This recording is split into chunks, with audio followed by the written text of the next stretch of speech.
ڈالروں کی اب یلغار. اب یہاں پر امریکی سرمایہ ڈالر چاہے مشرق سے آئے چاہے مغرب سے آئے وہ یہودیوں کا اعلی کار ہے. آپ نے اگر $1 نوٹ کا اگر کبھی نقشہ دیکھا ہو اس کے اوپر جو سگنیا بنا ہوا ہے جو نشان ہے وہ کیا ہے؟ پیرامڈ، احرام مصر. یہ کن کے لیے اہمیت رکھتے ہیں؟ ہزارہا یہودیوں کا خون اور ان کی ہڈیاں ان پیرامڈز کے تلے دبی ہوئی. جب یہ احرام بنائے گئے تھے یہ یہودی وہاں غلامی کے دور میں تھے، بیگار ان سے لی جا رہی تھی. بڑے بڑے پتھر جب گرتے تھے تو پسنے والے یہودی ہوتے تھے. یہ ان کی اپنی جیسے ہولوکاسٹ جیسے انہوں نے اس کو اپنا سمبل بنایا ہوا ہے، اسی طریقے سے پیرامڈ، مصر کا پیرامڈ یہ گویا کہ ان کے اس زوال کا ایک نشان ہے. اور اس پر ایک آنکھ بنی ہوئی ہے، ایک آنکھ، کان دجال کی آنکھ وہ دیکھ رہی ہے. عجیب ہے یہ سمبل.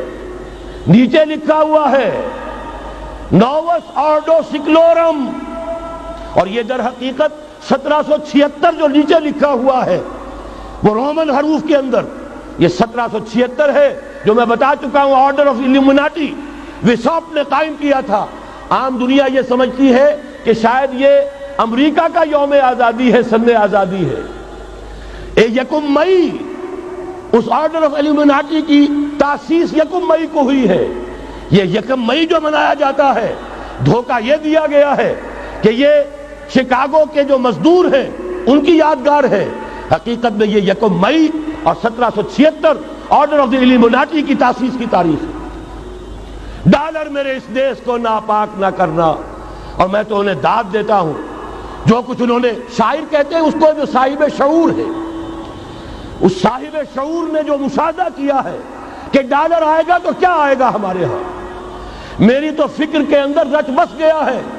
پاکستان کے بارے میں جب کہا تھا اے آندھیوں سنبھل کے چلو اس دیار میں، امید کے چراغ جلائے ہوئے ہیں ہم. ہماری امیدوں کے چراغ ہے یہ. اسلام کا گہوارہ بننے والی ملک ہے یہ. اس کو ہم نے قائم کیا تھا اسلام کے لیے. یہ آندھیاں نہ چلیں. اس ملک کو ہم نے اسلام کے چراغ جو ہے ہم نے اس میں روشن کیے ہوئے ہیں. اے آندھیوں سنبھل کے چلو اس دیار میں، امید کے چراغ جلائے ہوئے ہیں ہم.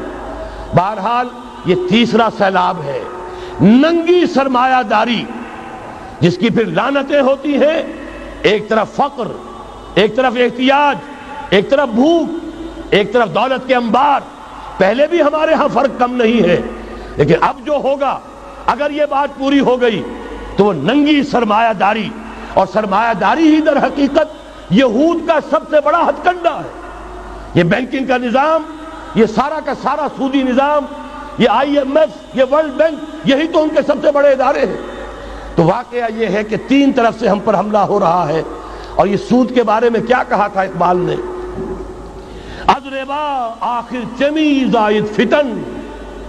اس سود کے ام الخبائث کے پیٹ سے سوائے فتنوں کے اور کیا برآمد ہو سکتا ہے؟ کس نہ داند لذت قرض حسن. کسی کو قرض حسنہ کی لذت یاد نہیں رہی. بغیر سود کے قرض دو.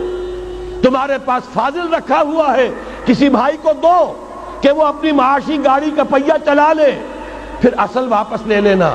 اگر اتنی ہمت نہیں ہے کہ ان تصدقوا فهو خیر لکم، صدقہ ہی کر دو تو سب سے اچھا ہے. دے ہی ڈالو اپنا فاضل سرمایہ. یسألونک ماذا ينفقون قل العفو. مت رکھو اپنے پاس، یہ گندگی ہے.